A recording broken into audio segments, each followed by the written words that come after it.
Good evening, everyone. This is Cynthia from cynscraftingworld, and welcome to our storytelling. Tonight, I am reading The Werewolf by Clements Hausman.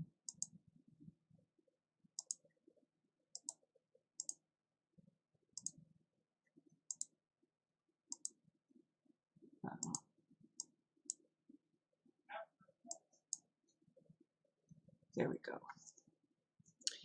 The great farm hall was ablaze with the firelight and noisy with laughter and talk of many sounding work. None could be idle but the very young and the very old. Little Rawl, who was hugging a puppy, and old Trella, whose palsied hand fumbled over her knitting. The early evening had closed in, and the farm servants, come from their outdoor work, had assembled in the ample hall, which gave space for a score or more of workers.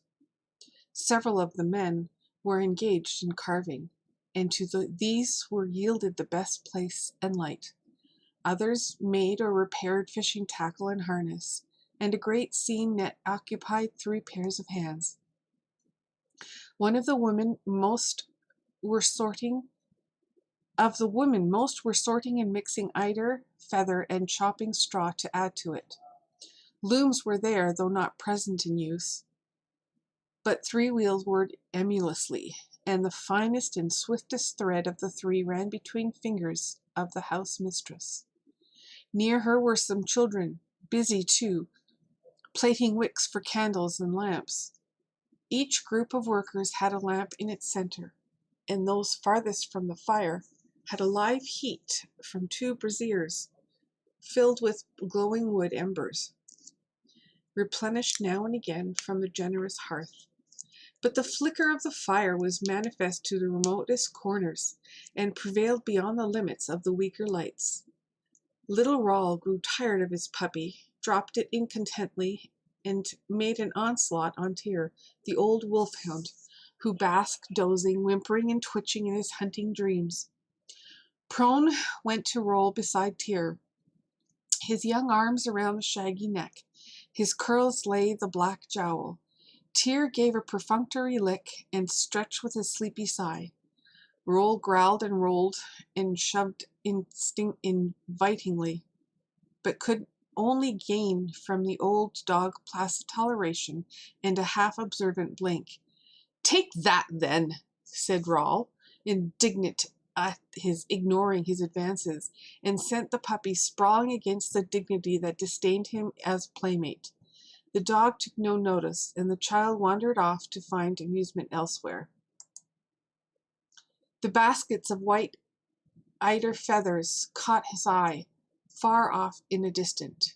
He slipped under the table and crept along all 4s, the ordinary commonplace custom of walking down a room upright not being to his fancy. When close to the woman, he lay still for a moment, watching, with his elbows on the floor and his chin in his palms. One of the women, seeing him, nodded and smiled, and presently he crept out behind her skirts and passed, hardly noticed, from one another, till he found opportunity to possess himself of a large handful of feathers. With these he traversed the length of the room, under the table again, and emerged near the spinners. At the feet of the youngest he curled himself round, sheltered by her knees from the observation of the others, and disarmed her of interference by secretly displaying his handful with a confiding smile. A dubious nod satisfied him, and presently he started on the play he had devised. He took a tuft of the white down and gently shook it free of his fingers close to the whirl of the wheel. The wind of the swift motion took it, spun it round and round in widening circles, till it floated above like a slow white moth. Little Rawl's eyes danced, and the row of his small teeth shone in a silent laugh of delight. Another and another of white tufts was sent whirling around, like a winged thing in a spider's web, and floating clear at last. Presently the handful failed. Rawl sprawled forward to survey the room and contemplate another journey under the table. His shoulder thrusting forward, checked the wheel for an instant. He shifted hastily. The wheel flew on with a jerk and the thread snapped. "Naughty Rawl," said the girl. The swiftest wheel stopped also, and the house mistress, Rawl's aunt, leaned forward and, sighting the low curly head, gave a warning against mischief, and sent him off to old Trella's corner. Rawl obeyed, and after a discreet period of obedience, sidled out down the length of the room farthest from his aunt's eye. As he slipped among the men, they looked up to see that where their tools might be, as far as possible out of reach of Roll's hands, and close to their own. Nevertheless, before long, he managed to secure a fine chisel and take off its point on the leg of the table. The carver's strong objections to this disconcerted Rawl, who for 5 minutes thereafter effaced himself under the table. During this seclusion, he contemplated the many pairs of legs that surrounded him, and almost shut out light of the fire. How very odd some of the legs were. Some were carved where they should be straight. Some were straight where they should be curved. And as Rawl himself said to himself, they all seemed screwed on differently. Some were tucked away modestly under the benches. Others were thrust far out under the table, encroaching on Rawl's own particular domain. He stretched out his own short legs and regarded them critically, and after comparison favorably. Why were not all the legs like his, or like his?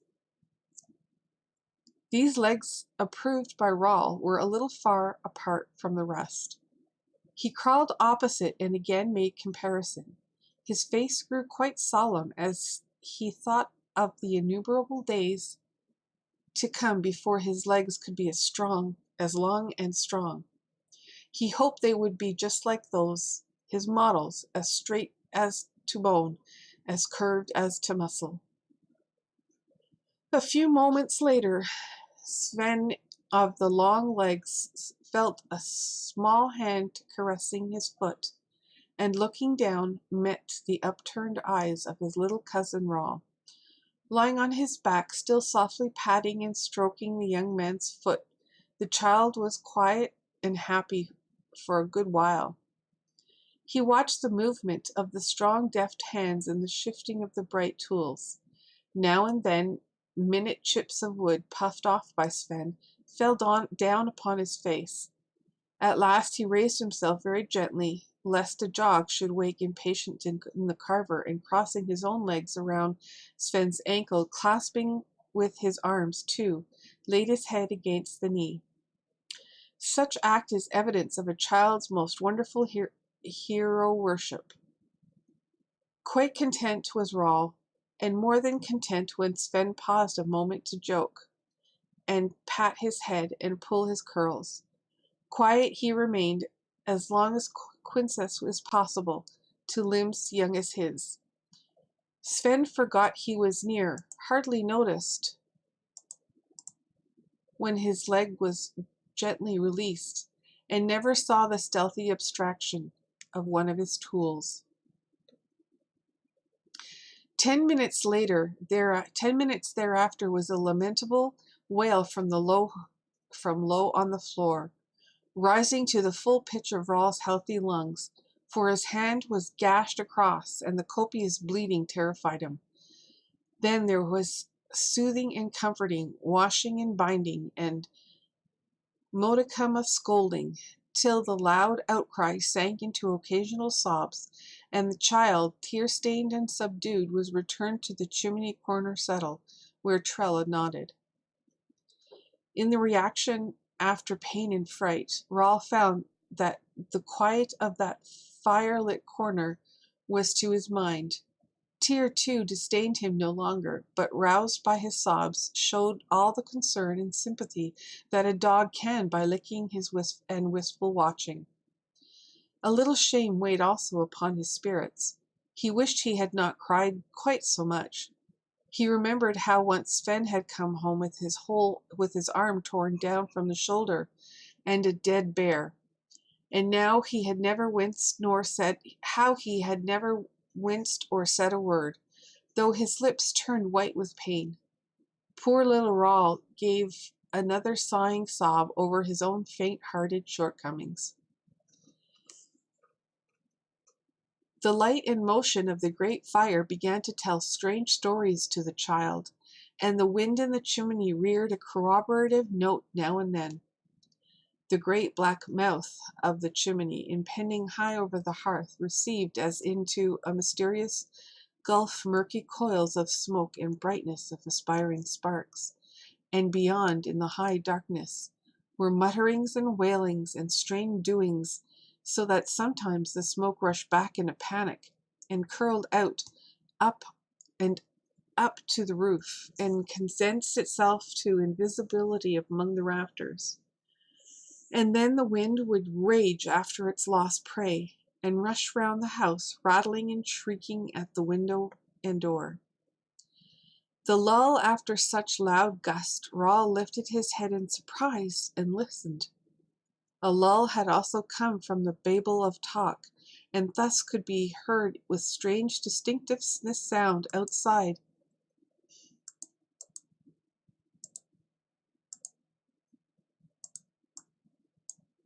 Outside the door of the sound of a child's voice, a child's hands.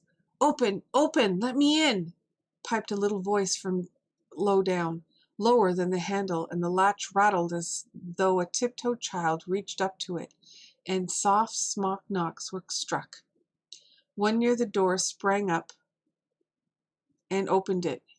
"No one is in here," he said. Tyr lifted his head and gave utterance to a howl, loud, prolonged, most dismal. Sven, not able to believe that his ears had deceived him, got up and went to the door. It was a dark night. The clouds were heavy with snow that had fallen fitfully when the wind lulled. Untrodden snow lay to the porch. There was no sight nor sound of any human being. Sven strained his eyes far and near, only to see dark sky, pure snow, and a line of black fir trees on a hill brow, bowing down before the wind. "It must have been the wind," he said, and closed the door. Many faces looked scared. The sound of a child's voice had been so distinct, and the words, "Open, open, let me in." The wind might creak the wood or rattle the latch, but could not speak with a child's voice, nor knock with the soft, plain bows that the plump fist gives. And the strange, unusual howl of the wolfhound was an omen to be feared, be the rest what it might. Strange things were said by one another, till the rebuke of the housemistress quelled them into the far-off whispers. For a time after there was uneasiness, constraint, and silence. Then the chill fear thawed by degrees, and the babble of talk flowed on again. Yet half an hour later, the very slight noise outside the door sufficed to arrest every hand, every tongue. Every head was raised, every eye fixed in one direction. "It is Christian. He is late," said Sven. "No, no, this is a feeble shuffle, not a young man's tread." With the sound of uncertain feet came this hard tap-tap of a stick against the door, and the high-pitched voice of an eld. "Open, open, let me in." Again Tyr flung up his head in a long, doleful howl. Before the echo of the tapping stick and the high voice had fairly died away, Sven had sprung across the door and flung it wide. "No one again," he said in a steady voice, though his eyes looked startled as he stared out. He saw the lonely expanse of snow, the clouds swaying low, and between the two the line of the dark fir trees bowing in the wind. He closed the door without a word of comment and recrossed the room. A score of branches of blanched faces were turned to him as though he must be solver of the enigma. He could not be unconscious of this mute-eyed questioning, and it disturbed his resolute air of composure. He hesitated, glanced towards his mother, the house mistress, then back to the frightened folk, and gravely, before them all, made the sign of the cross. There was a flutter of hands as the sign was repeated by all. The dead silence was stirred as by a huge sigh for which held breath of many ways freed as though the sign gave magic relief. Even the house mistress was perturbed. She left her wheel and crossed the room to her son and spoke with them for a moment in a low tone that no one could overhear. But a moment later her voice was high-pitched and loud, so that all might benefit by the rebuke of her heathen chatter of one of the girls. Perhaps she essayed to silence thus her own misgivings and forebodings. No other voice dared speak now in the natural fullness. Low tones made intermittent murmurs, and now and then silence drifted over the whole room. The handling of tools was as noiseless as it might be, and suspended on the instant if the door rattled in the gust of wind. After a time Sven left his work, joined the group nearest the door, and loitered there on the pretense of giving advice and help to the unskillful. A man's tread was heard outside in the porch. "Christian," said Sven, and his mother simultaneously. He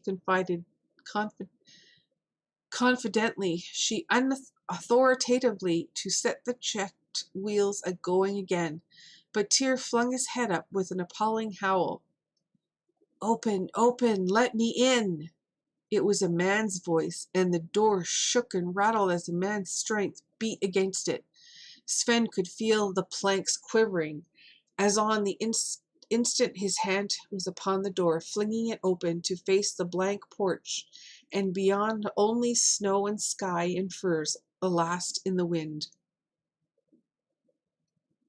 He stood for a long time with the door open in his hand. The bitter wind swept in with its icy chill, but the deadlier chill of fear came swifter, and seemed to freeze a beating of hearts. Sven stepped back to snatch up a great bearskin cloak. "Sven, where are you going?" "No farther than the porch, mother." He stepped out and closed the door. He wrapped himself in the heavy fur and leaned against the most sheltered wall of the porch, steeled his nerves to face the devil and all his works. No sound of voices came from within. The most distinct sound was the crackle and roar of the fire. It was bitterly cold, and his feet grew numb, but he forebore stamping them into warmth lest the sound should strike panic within. Nor would he leave the porch, nor print a footmark on the untrodden white that declared it so absolutely now. No human voices and hands could have approached the door since snow fell 2 hours or more ago. When the wind drops, there will be no more snow, thought Sven. For the best part of an hour he kept his watch and saw no living thing, heard no unwonted sound. "I will freeze here no longer," he muttered, and re-entered. One woman gave a half-suppressed scream as his hand was laid on the latch, and then the gasp of relief as he came in. No one questioned him, only his mother said in the tone of forced unconcern, "Could you not see Christian coming?" as though she were made anxious only by the absence of her younger son. Hardly had Sven stamped near the fire than clear knocking was heard at the door. Tyr leapt from the hearth, his eyes red as the fire, his fangs showing white in the black jowl, his neck ridged and bristling. The overleaping Rawl ramped at the door, barking furiously.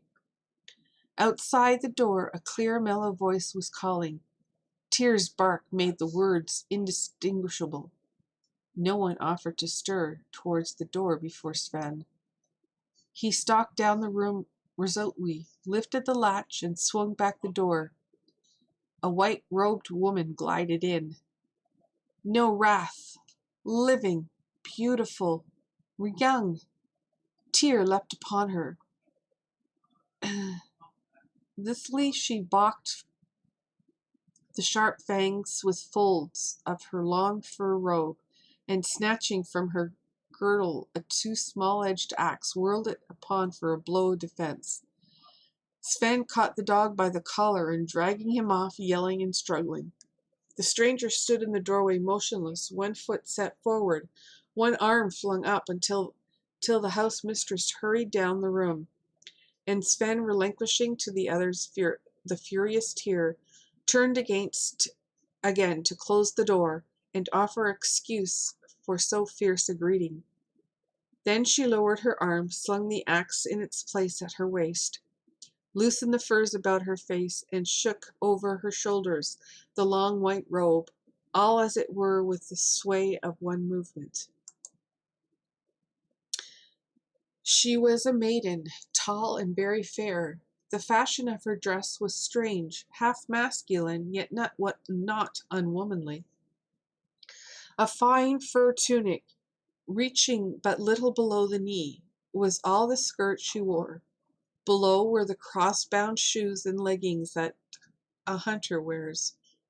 A white fur cap was set low upon the brows, and from its edge strip of fur fell lappet-wise about her shoulders.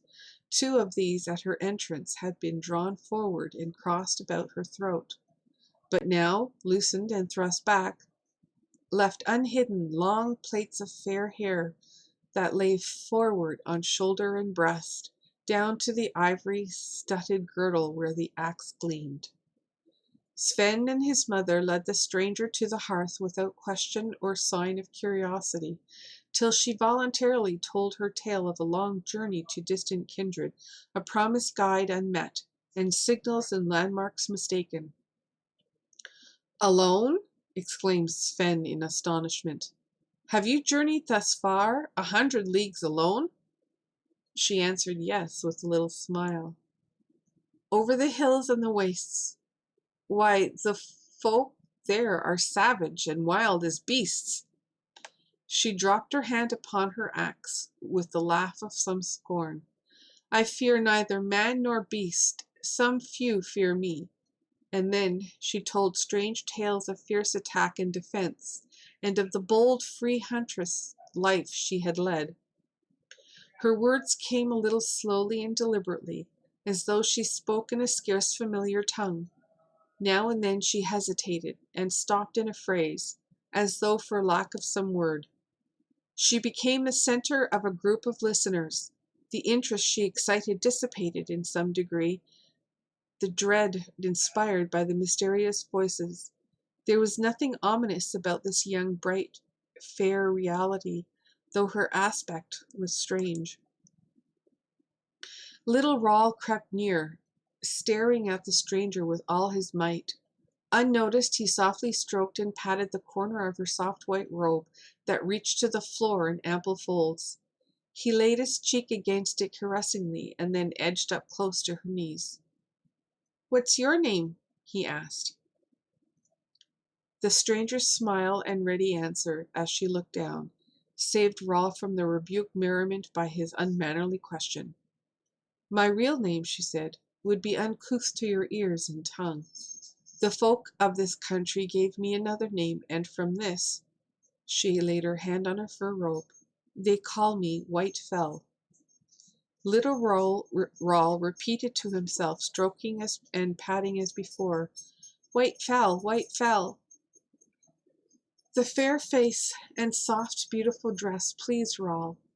He knelt up with his eyes on her face and an air of uncertain determination, like a robin's on a doorstep, and plumped his elbows into her lap, with a little gasp at his own audacity. "Rawl!" exclaimed his aunt. "But, oh, let him," said Whitefell, smiling and stroking his head, and Rawl stayed. He advanced farther, and panting at his own adventurousness in the face of his aunt's authority, climbed up onto her knees. Her welcoming arms hindered any protest.